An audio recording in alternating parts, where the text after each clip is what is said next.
నేను మీ doctor A Vamsi Krishna, consultant orthopaedic surgeon, Vidhata hospital, Vijayawada. So అందరికి ఇప్పుడున్న ఐటీ సెక్టార్లో ప్రతి ఒక్కళ్ళకి సిట్టింగ్ పొజిషన్ సరిగ్గా లేకపోవటం వల్ల మేజర్గా అందరి కంప్లైంట్స్ నాకు లో బ్యాక్ పెయిన్ వస్తుందండి, నెక్ పెయిన్ వస్తుందని చెప్పి చాలామంది కంప్లైంట్ చేస్తూ ఉంటారు.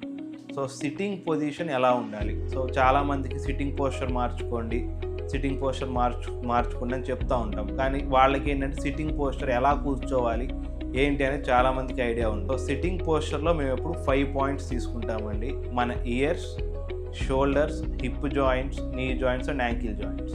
సో మనం ఇలా కూర్చున్నప్పుడు మన ఇయర్స్ ఏవైతే ఉన్నాయో అవి మన షోల్డర్ జాయింట్స్తో లైన్ అయ్యి ప్యారలల్గా ఉండాలండి. అండ్ ఏదో కొంచెం ఫార్వర్డ్ ఉండొచ్చు, కొంచెం బ్యాక్ ఉండొచ్చు. అండ్ అదే at the same time shoulders కూడా మన హిప్ జాయింట్స్లో ఒకే సేమ్ లైన్లో ప్యారలల్గా ఉండాలి. మనకి హిప్స్ అండ్ నీ జాయింట్స్ వచ్చేటప్పటికి 2 పర్పెండిక్యులర్గా ఒకే లైన్లో ఉండాలండి. అట్ ద సేమ్ టైం మన నీ జాయింట్స్ కిందే యాంకిల్ జాయింట్స్ అనేవి రావాలి.